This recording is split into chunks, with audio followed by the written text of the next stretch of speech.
Bonjour à toutes et à tous, professionnels, passionnés et curieux de développement durable. Vous écoutez Dialogue ESG, le podcast où nous explorons et analysons l'actualité à travers des critères environnementaux, sociaux et de gouvernance. Ensemble, plongeons dans les enjeux d'aujourd'hui pour mieux comprendre comment ils transforment notre environnement. Moi, c'est Patrick. Et moi, c'est Dominique. Bienvenue sur une nouvelle émission de notre podcast. Aujourd'hui, Dominique, on plonge dans le monde des marchés du carbone. C'est un sujet qui fait beaucoup parler de lui et pour cause, il est étroitement lié aux efforts mondiaux de lutte contre le changement climatique. Mais comment fonctionnent exactement ces marchés et qu'est-ce qu'ils sont exactement? On va en discuter aujourd'hui. Absolument. C'est un sujet passionnant et on voulait le traiter la dernière fois et je dois reconnaître que le sujet est tellement vaste qu'on est arrivé au bout de notre podcast et on s'était rendu compte qu'on n'avait pas le temps. Donc allons-y. On va creuser la construction de ces marchés carbone. Alors déjà, il y en a plusieurs. À la base, les marchés carbone visent à donner un prix aux émissions de carbone afin de créer des incitations économiques pour que les entreprises et les pays réduisent leurs émissions.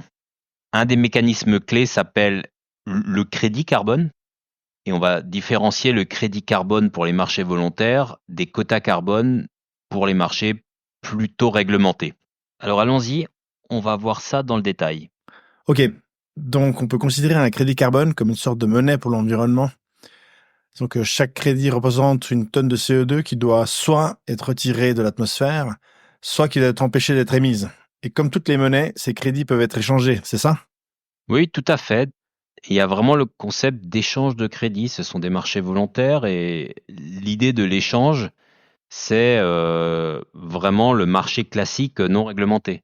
Puis ensuite, il y a le concept de quota qui a été créé par des organismes réglementaires, donc en l'occurrence l'Union européenne. Et c'est une approche un peu différente parce que l'idée de départ était d'éviter que les entreprises ne prennent peur et ne partent. Donc on n'est pas sur un concept d'échange de crédit, mais sur un concept de quota. Au début, on va attribuer un nombre de quotas importants aux sociétés pour qu'elles aient un temps d'adaptation. Donc elles sont autorisées à produire autant de CO2 que ce que définit le quota. Et ensuite, petit à petit, année après année, le quota va baisser et donc les entreprises vont devoir se transformer ou alors vont devoir acheter des crédits pour compenser. Puisque finalement, l'idée, c'est quand même que au départ, on les protège, ensuite, ça devient incitatif et petit à petit, on attend des transformations. Et si les transformations ne se font pas, dans ce cas-là, ça a un coût financier. Mais c'est vrai qu'on n'a pas voulu créer ce choc où il aurait fallu que la totalité des émissions soit compensée par des crédits. Donc on y allait vraiment progressivement. Alors c'est vrai que ces approches s'appliquent à une grande échelle aujourd'hui aux entreprises, mais pourraient très bien également s'appliquer à un particulier. Et d'ailleurs, en expliquant le cas particulier, peut-être que ce serait plus facile à comprendre pour tout le monde. Ok, donc on pourrait dire par exemple qu'un voyageur soucieux de son environnement et qui s'inquiète de son empreinte carbone pour son prochain vol pourrait par exemple acheter des crédits carbone provenant d'un projet qui réduit ou supprime activement les émissions.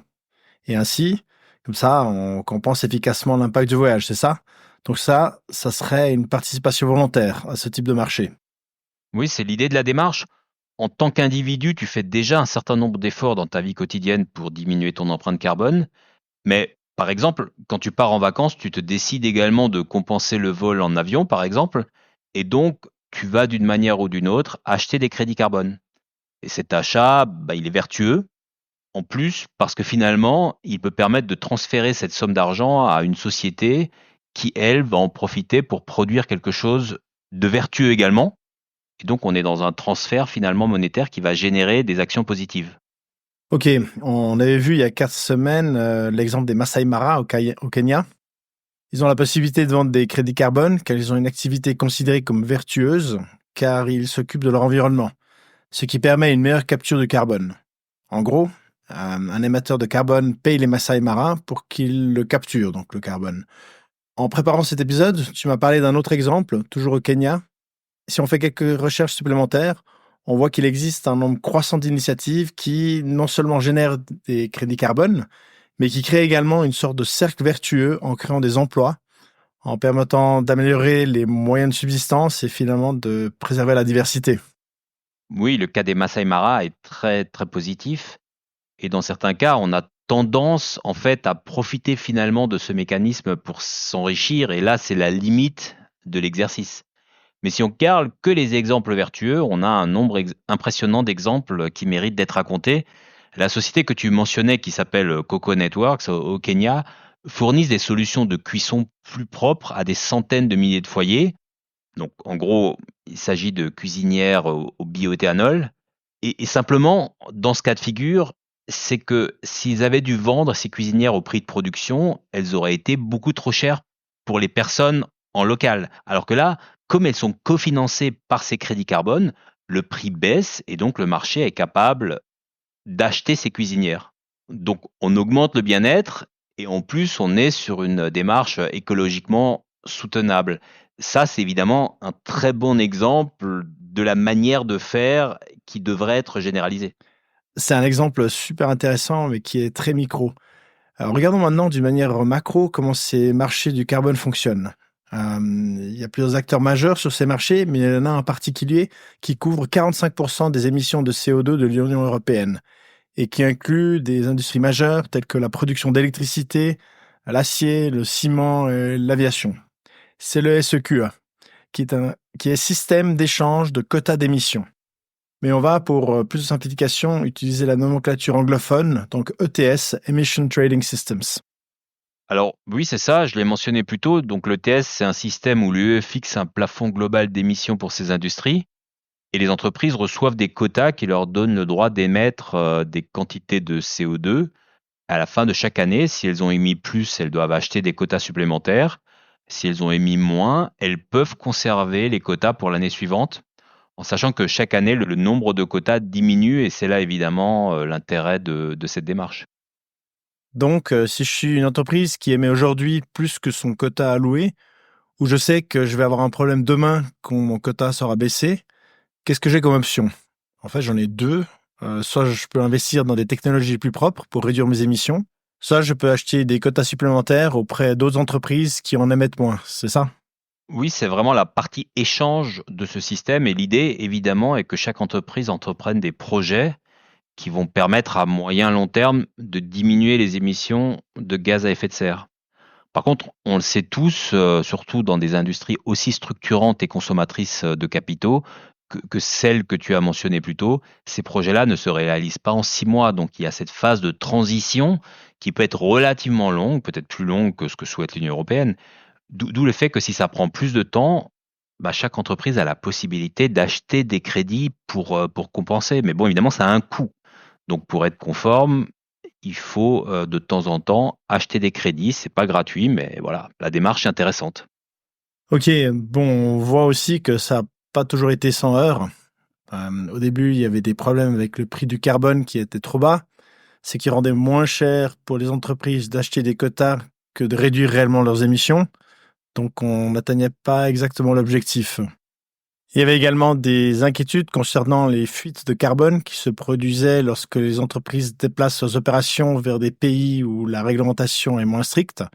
Donc tout d'un coup, dans ce cas-là, tout en faisant toujours la même activité, comme par magie, on produit moins de carbone. Et tout ça pour éviter de devoir, d'un autre côté, racheter des crédits.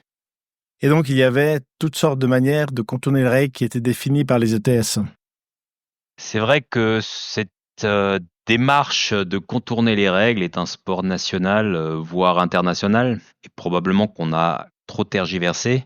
Aujourd'hui, on parle de la réglementation CBAM pour mettre justement un prix du carbone aux frontières. Et c'est vrai que l'Union européenne a trop attendu. C'est dommageable parce qu'on voit finalement que les États-Unis sont très protectionnistes depuis pas mal d'années et ce n'est pas forcément lié dans leur cas à la réglementation environnementale ou à la législature de Trump, mais finalement ils l'ont toujours été. Idem, les Chinois tordent un peu le marché d'une autre manière et finalement ça biaise également les échanges mondiaux. Et c'est vrai que l'Union européenne avait vraiment un concept à disposition pour être protectionniste et en même temps vertueux par rapport au climat, qui était de dire aux frontières de l'Union européenne, je mets une taxe et cette taxe doit compenser les émissions de gaz à effet de serre. Alors aujourd'hui, on a cette fameuse réglementation qui existe, qui s'appelle le CBAM et qui va probablement entrer en vigueur en 2026. Mais on peut se dire quand même que du temps a été perdu. Finalement, l'ETS qui fonctionne sur une base de quotas a été mise en place pour éviter ces fuites de carbone. Et on peut se poser la question, est-ce qu'il n'aurait pas été plus pertinent finalement de créer ce mécanisme de taxe aux frontières de l'Union européenne bien plus tôt? Enfin voilà. Le temps a passé, les erreurs ont été commises et aujourd'hui on est en train de les corriger. C'est d'ailleurs un peu la même chose pour cet énorme scandale de fraude à la TVA qu'il y a eu sur les premiers marchés d'échange de quotas dans l'Union européenne. Ce sont des erreurs de jeunesse et là c'est dommage parce que finalement on fait tous des erreurs, mais quand on l'identifie, il faut réagir vite. Et là, on a mis quand même plusieurs années à le résoudre. Alors qu'en réalité, si on avait été plus rapide, on aurait pu éviter un scandale de grande ampleur qui finalement impacte négativement la réputation de la démarche. Donc j'ai envie de dire, en conclusion, toutes ces idées sont excellentes. Parfois, on a tendance à peut-être réagir trop doucement quand il y a les premières alertes.